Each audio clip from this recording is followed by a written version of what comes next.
school receives donation.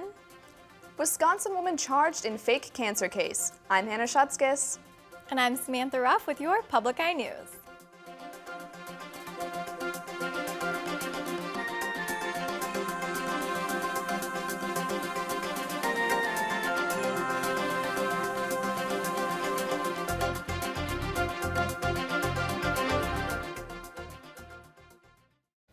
A drug bust that occurred Thursday in Ishpeming Township is being followed now by a second arrest. While investigating, Ishpeming police discovered the largest amount of meth and related components ever found from a warranted search in Marquette County. A 40-year-old man was arrested on meth-related charges, and a 37-year-old woman was also arrested. It's been said that the two are in a relationship and were staying at both locations with the woman's children. The woman will be arraigned sometime today. After spending 4 days in the courtroom and awaiting few hours for the jury to deliberate, Michael Nelson has been found guilty of failure to stop at the scene of a hit and run. Nelson admitted that the night of the incident he had had a couple of alcoholic beverages at a Christmas party, but states he wasn't under the influence while driving. Nelson said he did hit a small object on the way back home. He felt a bump when he hit the object, but nothing that would drag under the vehicle. Nelson during the trial stated that he slightly swerved around and didn't stop, but Sergeant John Bruno, an accident reconstructionist, said based on the evidence, the vehicle couldn't have kept driving. The prosecuting attorney, Matt Weiss, says physical evidence like the body's resting position and a trail of blood shows he left the scene. Nelson will be sentenced on Friday. He could face up to 15 years in prison, but is currently out on bond.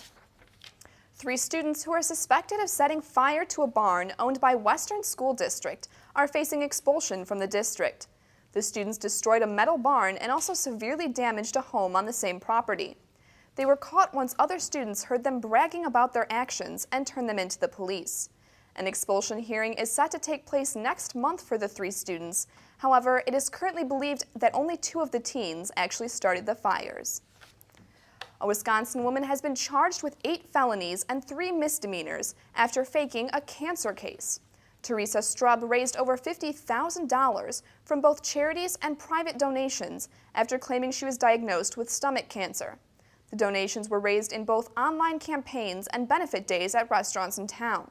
She forged doctor's notes and stock photos of infected organs to help raise money.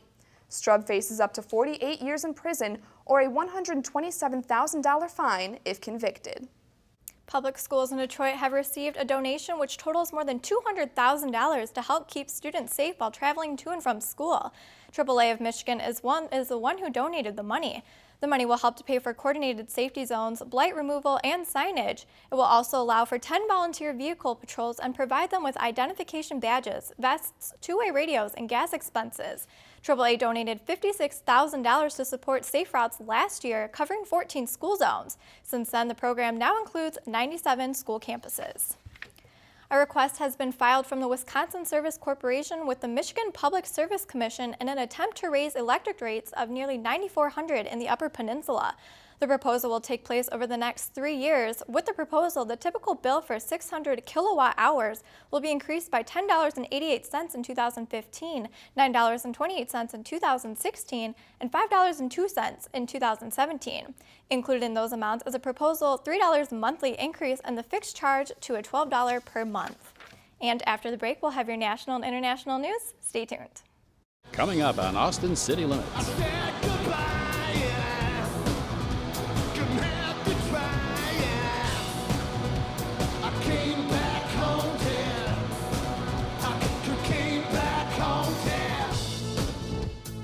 Tune in Saturday night at 11. Welcome back. Nina Pham, the first nurse to contract Ebola, is now in fair condition after being treated in a special isolation unit in Washington. Pham was diagnosed after she treated an infected man at a Dallas hospital. The director of National Institute of Allergy and Infectious Diseases, Dr. Anthony Fauci, released the news yesterday that she is in stable condition. She is still being treated by staff who are specialized in infectious diseases. This morning, President Obama is considering an Ebola czar, the person who would oversee the country's response to the disease. That word comes with lawmakers pressing the CDC and urging a travel ban from West Africa. Nancy Cordes is on Capitol Hill with mounting pressure on the White House. President Obama told reporters Thursday he's not philosophically opposed to a travel ban, but It is currently the judgment of all those who have been involved that a flat-out travel ban is not the best way to go. That's the same position his CDC director took in the hearing on Capitol Hill. If passengers are not allowed to come directly, there is a high likelihood that they will find another way to get here, and we won't be able to track them as we currently can. But Republicans were not convinced. We should not be allowing these folks in, period. After the hearing, Colorado's Cory Gardner said the administration's position makes no sense. Their reasons today are basically the same thing as saying that we should make sure that all children with chickenpox stay in school so we know who they are. About 150 people from the Ebola zone, Liberia, Sierra Leone, and Guinea enter the U.S. every day. Customs officials are now taking the temperatures of those travelers at 5 of the nation's busiest airports. Stop it. And Dr. Frieden testified the CDC will no longer wait for a positive diagnosis before dispatching teams to possible Ebola cases in the U.S.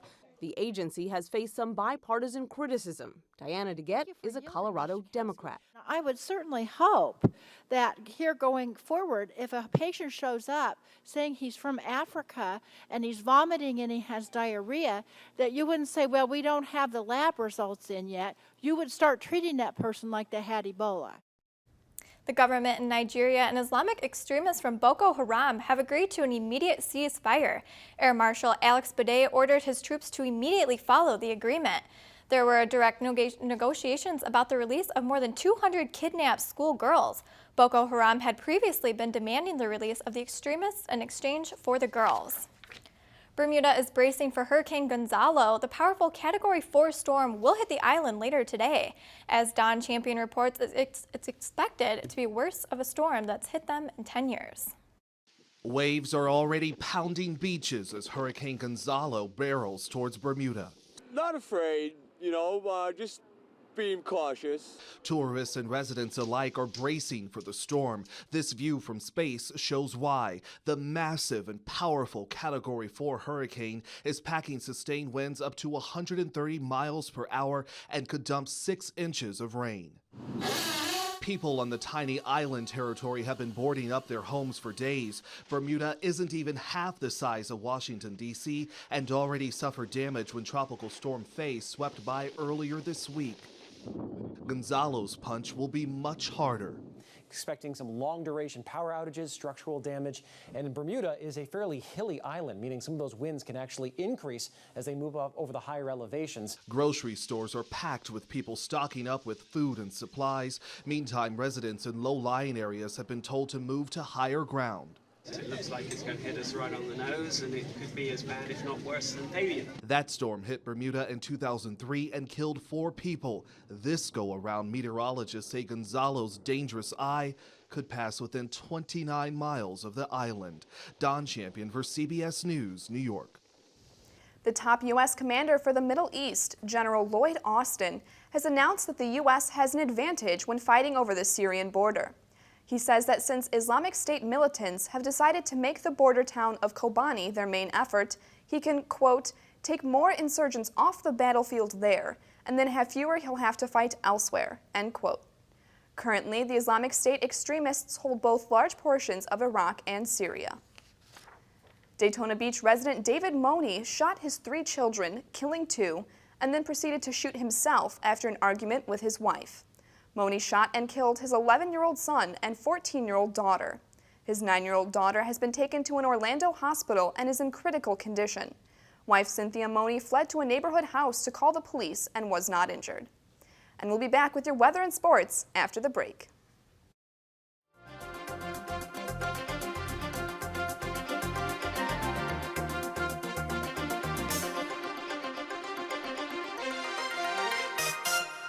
Next time on Finding Your Roots, for chefs Tom Colicchio, Ming Tsai, and Aaron Sanchez, genealogy is the perfect recipe of food and family.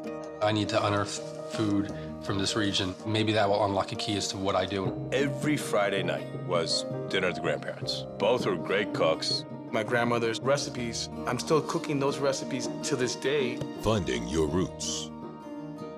Tuesday evening at 8 o'clock Eastern. Hi, welcome back to Public Eye News. I'm Mary Rooney for the weather, and if you look back at the academic mall, it's rainy and sad, and it's just not a great day for anything. So currently, it is rainy with a temperature of 44, winds north at 26 miles per hour, and pressure is 29.55 and holding. Tonight, it'll be rainy with a low of 43 and winds north-northwest at 22 miles per hour. Tomorrow, it'll be partly sunny with high of 40 and winds north at 19 miles per hour. Currently, looking around the UP, in Sault Ste. Marie, it is 49 and cloudy. In Manistee, it is 49 and cloudy. In Escanaba, it is 44 and rainy. In Menominee, it's 50 and cloudy. In Iron Mountain, it's 48 and rainy. In Ironwood, it's 45 and cloudy. In Houghton, it's 44 and rainy. And back here in Marquette, it's 44 and rainy. Looking ahead, Sunday will be high of 50 with a low of 43 and rainy. On Monday, it'll be high of 48, low of 38 and rainy. And on Tuesday, it'll be high of 47, low of 36 and sunny. So Dan, the weather is just kind of rainy and gross, so how are sports? Well, the Wildcats are looking to pick up our sports scene up here in Marquette. The Northern Michigan University Wildcats football team returns to the Superior Dome for a 1 p.m. game against Wayne State this weekend. The Wildcats are looking to bounce back after a heartbreaker of a loss in overtime against Malone last weekend. Wayne State comes into Week 7 with a 3-3 record and one of the best running games in the conference. The Wildcats stars sophomore linebacker Dalton Stenberg and senior defensive lineman Trevor Kuzel will look to stop that powerful running attack after their standout performances last week. The Wildcats hold the all-time lead in the series at 16-12 and snapped a 3-game losing skid to the Warriors last season in the Superior Dome. The New England Patriots squeaked out a big win over the dismal New York Jets last night in Gillette Stadium. The Patriots handed the Jets and coach Rex Ryan their 6th loss, as they have a field goal blocked late in the 4th quarter. Patriots lineman Chris Jones said in a post-game interview, quote, "I wasn't about to make the same mistake as last season. It felt very good to have the ball hit my hand and get deflected away from those goalposts," end quote. Tom Brady led his team in this victory with 20 passes for 261 yards, no interceptions, and just 1 sack was allowed by his linemen for only a yard. The Jets will look to improve their record when facing the Bills this weekend. The Detroit Red Wings look to get another early season win over the Toronto Maple Leafs tonight at the Air Canada Centre. Detroit's Gustav Nyquist looks to continue his point streak tonight after a hard-fought loss to the Boston Bruins last Wednesday. Toronto looks to keep their win streak alive after a 3-2 overtime win against the Colorado Avalanche. The steadying force and captain of the Red Wings, Jimmy Howard, looks to play his part as the netminder tonight and lead the Wings to a victory. The puck of the first home-and-home series will drop tonight at 7:30 Eastern Time. Now, Hannah, I hear you have an interesting story about a bank robbery? I do. A suspect was busted just 4 minutes after a Wells Fargo robbery in Spokane, Washington was reported. Officer Shane Phillips was on duty when he noticed 37-year-old Jared Bestrom walking past him with large amounts of money falling out of his pockets. Phillips detained the suspect and immediately called for backup. Bestrom is currently under investigation of first-degree robbery. And the New Hampshire Lakes Association has announced that it has set a new Guinness World Record last month at the Raftapalooza Festival. The group simultaneously launched over 390 canoes and kayaks in a time span of 15 seconds. The attempt was part of a fundraiser to protect lakes and watersheds. Really interesting. Could you imagine sending that many in that amount of time? I know, what a unique fundraiser. What a good idea. It is. I like it. I wish we could do something like that here in Marquette. We definitely have the water for it. Yeah, it would take a lot of practice, though. It would. But I think we could do it, though. We do have plenty of Lake Superior shore to do it on. Yep. But that's all the time we have for Public Eye News today. Stay tuned for tomorrow's show.